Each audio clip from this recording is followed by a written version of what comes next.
Christopher Ward recently jumped into the integrated bracelet, texturized dial sport watch segment of the market. And this concept was really kickstarted by 1972's release of the AP Royal Oak.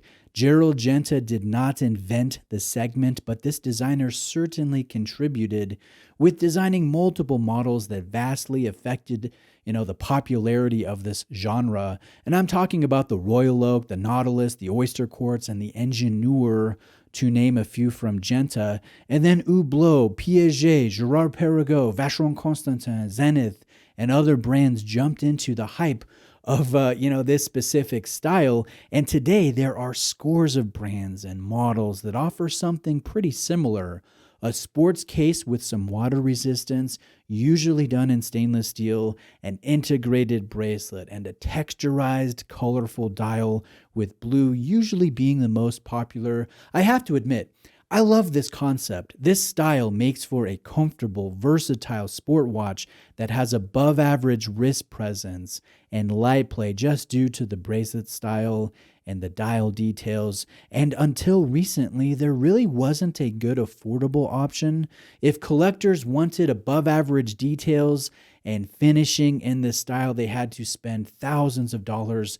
And I think Tissot changed this with the introduction of the PRX Powermatic 80.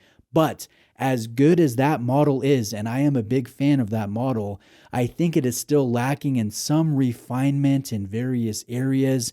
And this is where Christopher Ward enters, and I think cleans up the areas of the PRX that lack and fully demonstrates just how good of a watch can be produced for the retail price of $1,225. So in this video, I will show you the 12 from Christopher Ward and then talk about what I think makes it so good and what drawbacks it has, if any. Please keep in mind these views are my personal opinions. This is not a sponsored video, and you are free to disagree with me. If you do, please let me know why in the comments section.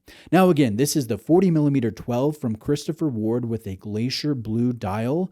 Christopher Ward also offers this model in multiple sizes, multiple materials and movement options, strap options, and dial colors. I think there is a good amount of consumer choice, which is a really nice thing. The PRX is offered with a good selection of options, but I think Christopher Ward offers better ones. Now let's start with the dial. You will see a raised twin flag logo pattern, and this pattern I've not noticed in another competing brand as far as dial textures go.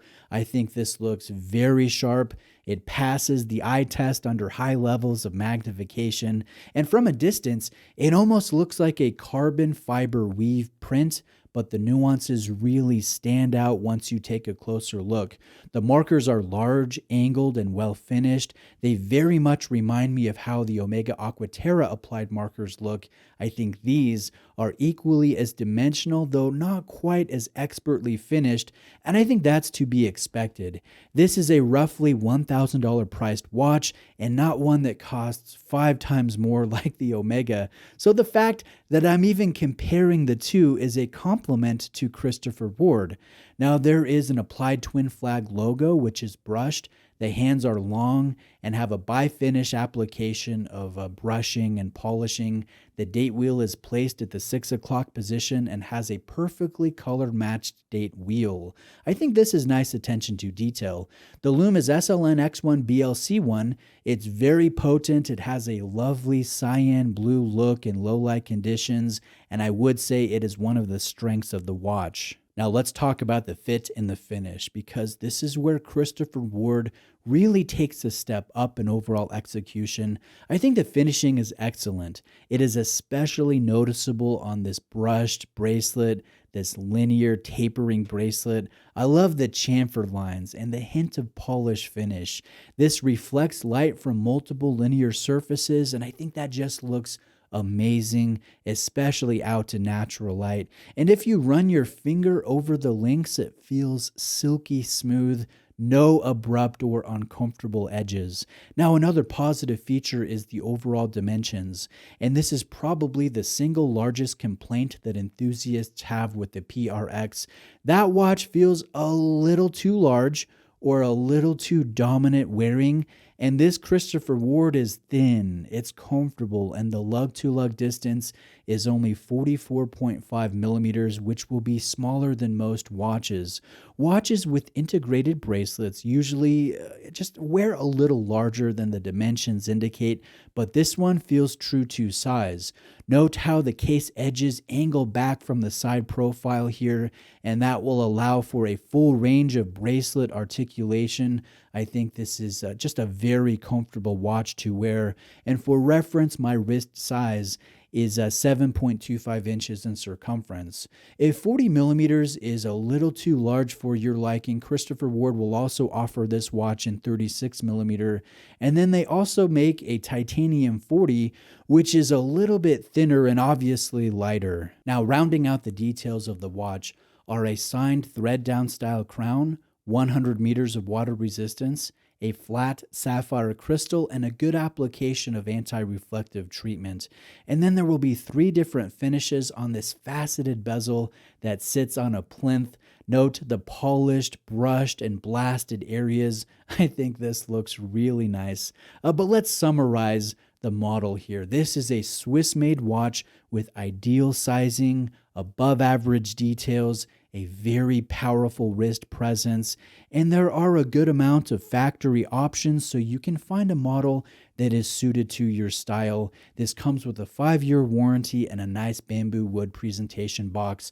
At $1,225, I think this is hard to beat. Now, what are the negatives, if there are any? I would say there's one that jumped to my mind.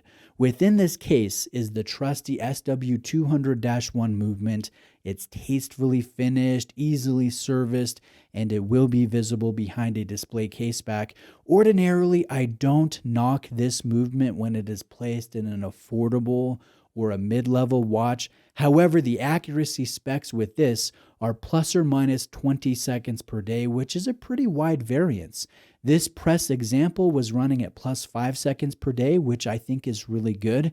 But if I had just spent around $1,200 on a new 12, and if that watch was running at, say, plus 18 seconds per day, still within spec, I would get a little cranky. Now, on that point, Christopher Ward offers a titanium version which houses the upgraded SW300-1, and that model is regulated to chronometer specification and has 18 hours more of power reserve. So that titanium 12 will cost almost $700 more than this one. So you'll have to decide if the premium is worth the nicer movement, the thinner case, and that grade 2 titanium. My ideal pick would be a stainless 12, but thinner, and with that, that 300 movement like the titanium variation, but this option currently isn't offered by the brand. But in closing, I can notice that the 12 took 6 years for Christopher Ward to develop.